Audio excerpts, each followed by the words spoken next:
لوگوں نے ذرا تصور کیجئے، شرک اور بت پرستی کے اندر ڈوبے ہوئے جو لوگ تھے، ایک جملے میں نے کہہ دیا لیکن آپ جانتے ہیں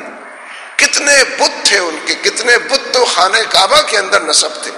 360 بت کا تذکرہ بھی آتا ہے کہ خانہ کعبہ جو لوگ اتنے بڑے پیمانے پر مشرک تھے، اگر وہ اتنے ہی بڑے پیمانے پر موحد بن جائے اور پاسباں مل گئے، کعبے کو صنم خانے کا عنوان بن جائے، تو اس کا مطلب ہے دعوت نے اور تبلیغ نے اور نبی صلی اللہ علیہ وسلم کی شخصیت نے اور صحابہ کی سیرتوں نے، ان سب نے مل کر لوگوں کو سمجھانے کا کام کیا،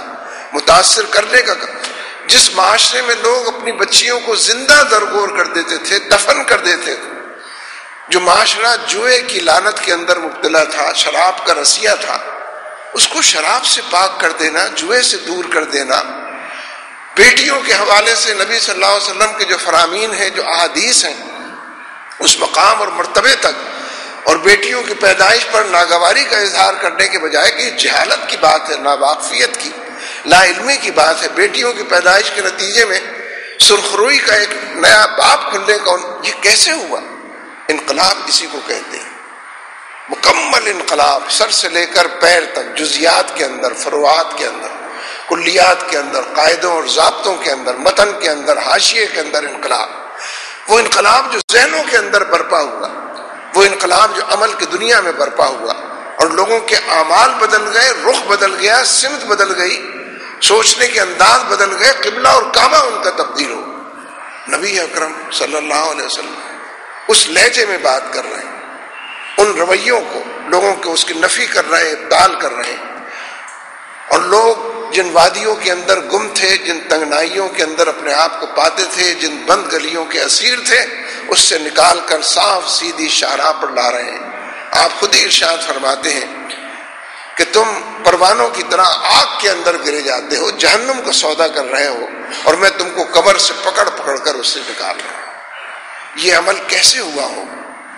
جو لوگ آپ کو مانتے ہی نہیں تھے، جو آپ کی شکل دیکھنا گوارا نہیں کرتے تھے،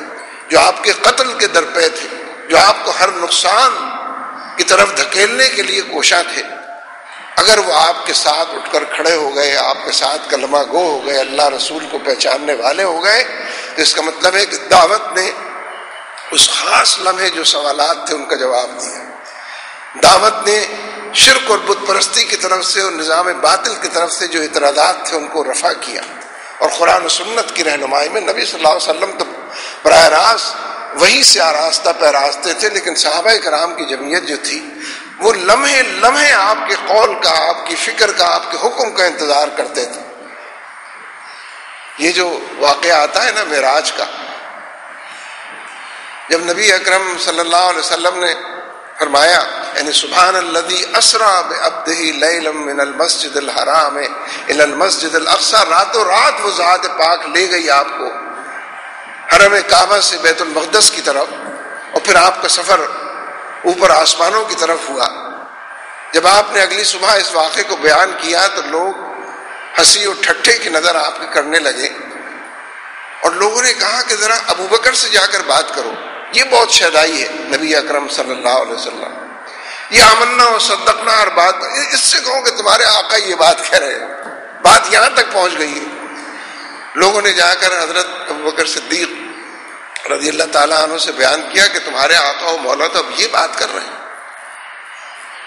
حضرت ابو بکر رضی اللہ تعالیٰ نے فرمایا کہ انہوں نے خود یہ بات فرمائی۔ لوگوں نے کہا ہم سن کر آ رہے ہیں ان سے یہ بات، انہوں نے آسمانوں کی سیر کی، پتہ نہیں کہاں کہاں پہنچے ہیں، اور حرم کعبہ سے لے کر بیت المقدس تک کا سفر بھی کیا اور پھر واپس بھی آ گئے۔ کہا کہ اگر وہ خود یہ بات ارشاد فرما رہے ہیں، بالکل حق اور سچ فرما رہے ہیں۔ دیکھا یہ جو واقعات میں آتا ہے، جب قیصر یعنی مال لایا جا رہا تھا تو حضرت عمر فاروق رضی اللہ تعالیٰ عنہ اس مال کے اندر کچھ تلاش کر رہے تھے۔ لوگوں نے پوچھا کہ عمر کیا تلاش کر رہے ہو؟ فرمایا کہ قیصر و کسریٰ کے کنگن تلاش کر رہا ہوں۔ بھائی وہ کیسے؟ یعنی یہ کیا بات آپ نے فرمائی؟ کہا کہ نبی صلی اللہ علیہ وسلم کی بشارت ہے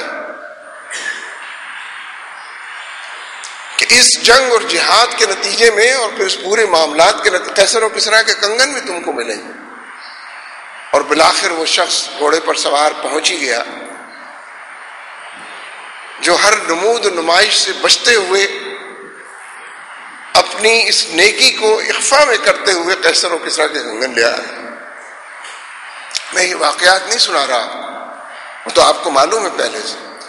میں صرف یہ بتا رہا ہوں کہ ایک ایسے انگھڑ معاشرے میں، ایک ایسے بت پرست معاشرے میں،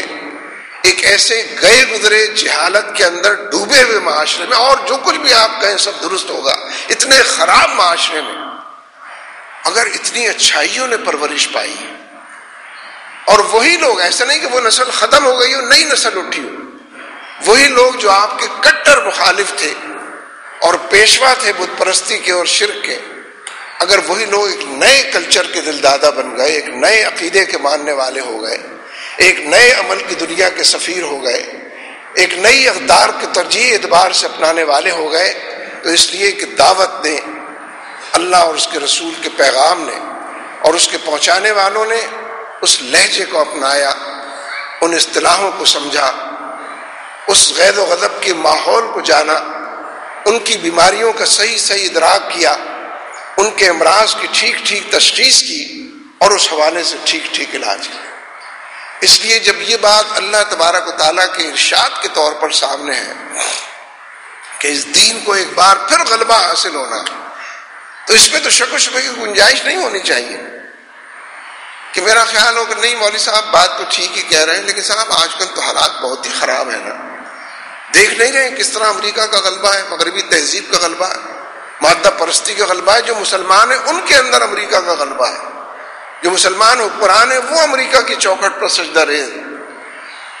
جو مسلمانوں کے معاشرے ہیں وہ پورے کے پورے مادیت کے اندر ڈوبے. آپ کیسی باتیں کر رہے ہیں؟ وعظ و تلقین کے لیے تو موضوع اچھا ہے، کرتے رہا کریں، اس کو ہر جمعے کو کریں، چاہے تو جمعرات کو بھی کر لیا کریں، چلے آ جائیں گے ہم اس میں بھی. لیکن یہ ہے کہ نہیں ہو نہیں سکتا، ممکن یہ ایمان کی کمزوری، یہ ضعف ایمانی، یہ قرآن پاک کے ساتھ تعلق کی کمزوری، یہ اللہ تبارک و تعالیٰ کی بشارتوں کا احاطہ نہ کر سکنے اور اس سے نہ واقف ہونے کی. اسی لیے الحمدللہ، یہ تو میں نے ایسے ہی برسبیل تذکرہ بات کہہ دی، الحمدللہ پوری دنیا کے اندر جو تحریکیں غلبہ دین کی، اقامت دین کی، حکومت الہیہ کے قیام، خلافت راشدہ کے نظام کو دہرانے کی جو تحریکیں موجود ہیں، ظاہر ہے کہ ان کے جلو میں جو لاکھوں ملینز آف پیپل ہیں جو ان کے جلو میں چلنے والے ہیں، وہ ایمان کی اس کیفیت سے سرشار ہیں. ان کو معراج بھی عقلی اعتبار سے بھی ٹھیک نظر آتی ہے. عقل کیا، اصل تو ایمان ہے، اللہ اور اس کے رسول کا فرمان ہے، اور باقی تمام چیزیں بھی. اور یہ اس لیے معاملہ تو صرف اتنا رہ جاتا ہے کہ ہم اپنی جدوجہد، کوشش اور کاوش کے جتنے کے مکلف ہیں اس سے پیچھے نہ ہٹیں. یہ میری زندگی میں اس کو غلبہ ہونا ہے، یہ مجھ سے عمر میں جو کم لوگ ہیں ان کی زندگی میں غلبہ ہونا ہے، یہ اس کے بعد ہونا ہے. ویسے تو حقیقت یہ ہے کہ غلبے کی بھی انگنت قسمیں ہیں. جب چاروں طرف دین کے لیے نعرے لگ رہے ہوں، جدوجہد لوگ کر رہے ہوں، ایثار و قربانی کا پیکر بنے ہوئے. کشمیر میں کیا ہو رہا ہے آج؟ نہیں چھپ رہا ہے، یہاں بہت کم چھپ رہا ہے، اور کئی دن ہو گئے اس کو کرفیو لگا دیا گیا ہے، جو نکلے گا شوٹ کر دیے، نکل رہے ہیں لوگ اس کے باوجود. کہ بھارت کی غلامی نامنظور، بت پرستوں کے ساتھ چلنا نامنظور، اور جموں و کشمیر کو چھوڑ دو اور بھارتیوں یہاں سے نکل جاؤ. یہ بڑے پیمانے پر جہاد کی تحریک ہے جو یہ کام کر رہی ہے. میں دنیا داروں کی کوئی تحریک، میں مادہ پرستوں کی کوئی تحریک